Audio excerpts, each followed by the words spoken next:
Hello everybody. Today we are going to be talking about the independent training. And believe me when I say this, auto or independent training makes better parents than you. At least for 99% of the players, which is crazy. But we will talk about independent training and of course how you can optimize it and also use it to its maximum potential. And of course, I'm going to be showing you the decks that I use, and I'm also going to give you results of how you can make very high rating parents while also having good sparks. Before we start, I want to shout out for the people on my Discord server. It was like very fast for me to do this video. I mean, there is Lightburb, but Lightburb is like the Flash or something, but it is what it is. I just want to shout out the people that helped me collect data. It significantly reduced the time that I needed to make this video in order to make it as fast as possible while being also still correct. So let's start with the independent training. The independent training is basically different from the regular training in that you just set the stage and auto will do the career for you. It takes 50 minutes to finish one run, and this is the UI that you will see upon clicking start a career. It gives you two options: the normal career where you play manually, and the independent training, which is going to be the auto mode. The auto UI is very simple.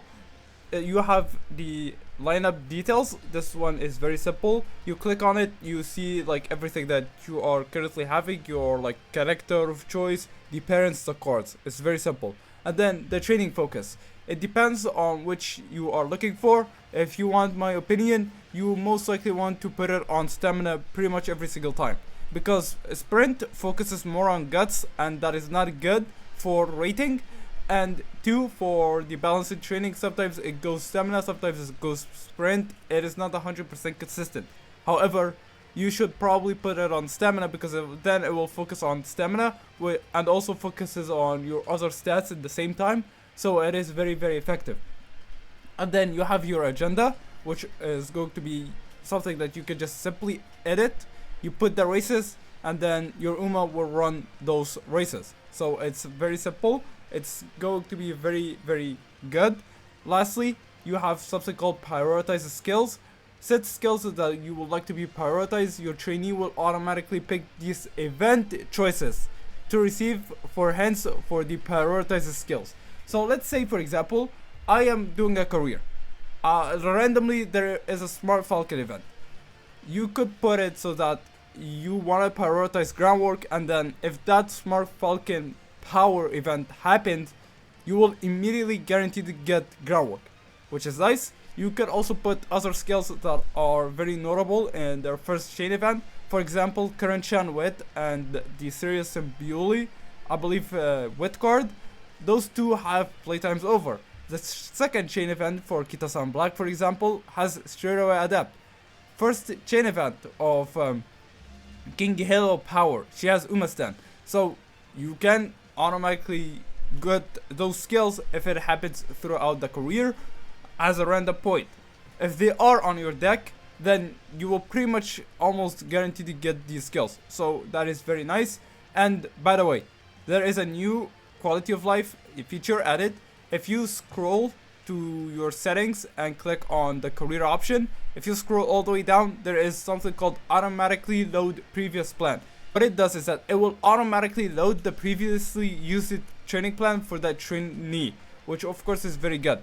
That means that if you still want to parent farm manually, which is faster than auto, but auto is good for pretty much 90% of the player base, what you can do is very simple. You put this, and then you do a manual run, you enter the career again, that plan is automatically added. It's very simple, and you don't need to go to your agenda, find the correct plan, and then you put that. It just goes on in frame 1, which of course is very good. The independent training, once it finishes, is going to be very simple. It gives you a UI of, oh, this is your stats, oh, this is the cards, what amount of stats that you got from these cards, and then it goes to tell you in the events how much stats that you have obtained. For example, throughout the career I got 807 speed, from the events alone. It just does not calculate your speed that is obtained over here on the side, which of course is going to be something that is going to be nice, just as an overhaul to see how much like everything is blending in together. However, for your cards, it is very important that the cards limit break to be at the highest that they can be, because the bot, from what I've seen, gives you a lot more stats if the card is at high limit break or like higher level compared to any other card. And of course, sometimes race bonus matters if you are doing a lot of races, which of course is something that I highly advise, because you can run pretty much every single G1. And I will talk about a specific mechanic when it comes to bot. The bot cheats, which is crazy, because you can have like 1 stamina for Tionosho Spring and win, because it is actually not going to be the way that you think it is, but we'll talk about that later. Then you could like check your career, how much like races that you won. You can check your inspirations or like the skills that you have gotten. So over here, let's say you want to just know, oh, what skills I have missed from my legacy. You can clearly see, oh, I did not get groundwork over here. That sucks, but again, this is like auto. You don't really have to play manually. And of course, you could also just do your sparks and you get pretty much a free parent every 50 minutes. In less than 10 clicks, somebody in my server got this. You are not, like, it's less than 10 total clicks. You wait 50 minutes, it prints out a parent. You are eventually going to hit something that you could probably use for a very good while. And this Sand Sky is a decent parent for looping, so it doesn't have, of course, the predispositioning, groundwork, dodging nature, but it has other skills like, let's say you want to look for tail held high, playtime's over. It depends on the of your choice, because if you are running Mihono Bourbon, for example, you don't need groundwork. So if that Sand Sky, let's say, gets predispositioning or dodging danger instead, that could be used as a grandparent or even a parent on that Mihono Bourbon, which of course is going to be nice. So now we get to the question, which scenario do I focus on when it comes to parenting? Well, it depends on the choice, and of course it's the skills that you are looking for, because if you are going to URA finale, also you are looking to loop these specific skills, being the racing spirit skills, it is not going to be as important. But again, if you want these skills, you can loop in URA finale and eventually get most of them, and you loop it that way on the other parents. For Unity Cup, it's very simple. It's simply because of the spirit skills, that being spirit stamina, guts, power, speed, and ignited spirit wit, which of course is going to be good for front runners, and of course that is something that you can consider. However, do not go Trackblazer at all. Trackblazer is very bad when it comes to auto. It's awful. It gives you much less stats compared to any other training. You're not going to be winning a lot of races as you can think, because I'm going to be talking about how auto works when it comes to races. And most importantly, this like bot does not interact with the shop, so you're pretty much like, this is pretty much URA but worse. So there is no point in running Trackblazer at all. And then lastly, we have Grand Life. I'm not going to call it our Grand Concert. Anyways, for Grand Life, it's actually going to be the best overall scenario to parent farming, because it gives you the highest amount of stats. You can pretty much reach Wreck SS on most Umas, and of course you get a high amount of skill points. As you can clearly see, this is 3,700 skill points. That is a lot. Tell me like about any other character that can even give you 3,700 skill points currently on global that is not Ogre on high race bonus cards. So anyways, auto is very good in Grand Life. It gives you a lot of stats, and of course it gives you a high amount of skill points. Now let's talk about how auto determines the chances of you winning a specific race. So pretty much the principle of auto, this is by the way made by a YouTube channel. I will link their channel in the comment section. Anyways, the default percentage is 110% chance. If your Uma is surface A and distance A, so let's say if she is turf A and long A, she will have 110% chance to win, which means is that pretty much the first 3 races is guaranteed to win. Then, let's say an Uma, for example, has like Dirt B, Mile B. You would look at it from this angle and then you go from it here, because it's minus 10% chance to, because it's Dirt B, and then minus 10% chance because it's a distance B. So pretty much you have a 90% chance to win. And in the bottom over here, this is like basically the chain that you do. If you do a lot of chains, the odds are that you will actually start losing a lot more races. So it's very important for you to run races that are not completely clumped up together. So you want to space it out so that you can win most of the G1s, if not all of them. So now that we have talking about pretty much the auto feature when it comes to the races percentages, etc., which Umas should you look out to use the most with auto? Pretty much what you're looking at it is that, let's say you want to start adding the dirt rotation onto your parents, because by the way, that is very, very simple and very, very easy.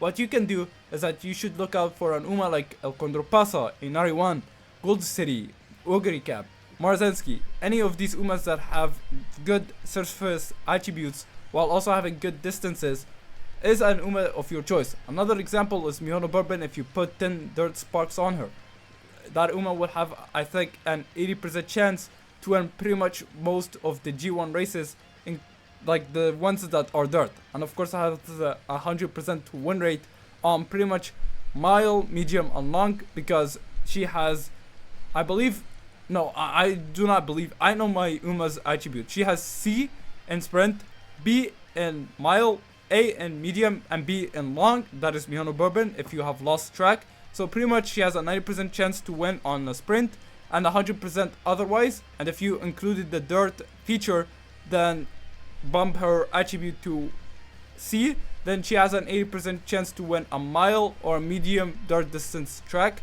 which of course is very valuable. That is something that you can note. Let's talk about Gold City, because Gold City is extremely broken for auto mode. Secret events are enabled with auto in like the scenarios that are allowed. So pretty much every scenario beside make it you check. Gold City has a secret event where after Tiano Show Spring in the 3rd year, she gets plus 10 as a default to all of your stats plus 60 SP. If you have a lot of race bonus, it can quickly launch very, very quickly. As you can clearly see, for example, after Tiano Show Spring, every single G1 race that is optional, Gold City is just going to get plus 16 to all of her stats and 99 skill points. That is extremely absurd. And she has a 100% win rate in mile, medium, and long, because as you can clearly see, she has medium B. And if you remember the graph, if we go over here, she is going to have a 100% win rate over here, because her surface attribute is A, while her distance attribute is B. So she's still going to have a 100% win rate, excluding the chains. And she has a 70% chance to win in dirt races mediums, and 80% chance to win in dirt miles. That is without increasing her attributes. If you raise her dirt attribute to B, then she also gets a 100% win rate on the medium dirts and 90% chance to win in dirt miles. And of course, that is going to be something that you should keep an eye on, especially if you are looping parents. Then you should probably start using Gold City. As for the parent decks, by the way, this is a new feature that has not been out for a while in the Japanese version. A combination of 3 speed, 2 power, and like the scenario link card. If you are going to play Grand Life, which I would recommend starting tomorrow, well, I would say you just put Light Hello instead, and you're going to get See Ya Later, which is infinitely better than Rushing Gale. But anyways, as for pretty much the deck, you try to go with cards that generate you good amount of skills or something that you need, while also having good race bonus. This is pretty much a 60% race bonus card, and you don't need to put every single like card that has shown here. You can remove Kawakami Princess and literally just put Shinka Windy or the SR El Condor Pasa. It depends on what you have. If a card has good race bonus and gives you good hints, you should probably slot it if it is a speed card. However, not everything is perfect when it comes to auto. Auto has a big problem, and that is it's heavily reliant on your cards and inheritance. Most of the time, you're not going to get most of the hints from your cards. As you can clearly see, someone Marazelski only gave me 2 hints, while Kitasan Black gave me 4. So it just depends on your luck. However, again, if you have good parents, you will probably get most of the stuff that you need. As you can clearly see, I got predispositioning, ignited spirit wit, and groundwork, which means is that pretty much I'm like good to go. So overall, it is going to be very, very strong. And here is my first run with auto. As you can clearly see, I got pretty much a perfect run. All of my G1 races have been done, no losses, and of course I got a fast learner, which means is that I couldn't buy every single skill, or like I bought every single skill that I needed, while also having a lot of extra. I finished and I had like 1000 extra SP, so that is crazy. One more thing that I want to finish with this video. Starting from tomorrow, we will have half TP cost for the career and double the rewards. I think it is a good time for you to start using Karats to play with auto. Here's the thing. You have a 5% chance, pure race that you win, to get 5 Karats. This 5 Karats gets doubled with double the rewards in career mode, which means is that starting from tomorrow, if you have progged it that 5% chance to get Karats, you get 10 Karats. Pretty much, one run is going to cost you 45 Karats with Spark rerolling. If you do not do Spark rerolling, pretty much think of it that way. You do, like, you spend 10 Karats, but you're getting 30 TP. 30 TP is 2 runs without the usage of auto Spark rerolling, sorry. So pretty much, think of it that way. You're spending 10 Karats to do 2 career runs, and if you do 28 races, you're doing 65 races. 65 races, on average, you're getting to proc the Karat one twice. You're getting 20 Karats.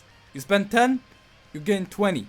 So that means you're getting a positive, which means technically, this is an infinite Karat glitch. No, by the way, this is a joke, but still, it's very slow to get the Karats, but it technically is on. Like, if you get lucky, you can get Karats or like pretty much stall your Karat count evenly, which means that you pretty much can play the game on auto 24/7 without feeling that you have lost so many Karats from auto. So yeah, that is something that I just wanted to know. If you are somebody that looking to make parents 24/7, you could consider using TP bottles or like Karats to refresh and play with half TP cost and half or like the double reward. And yeah, that's pretty much it. If you found this video to be helpful, consider subscribing and consider joining the community. Look at the comment section. And by the way, this is an outdated subscriber count. I forgot to update this. It's like 5,900. Thank you so much. I was not expecting that I would reach there in the first place. And yeah, I hope to see you in the next one.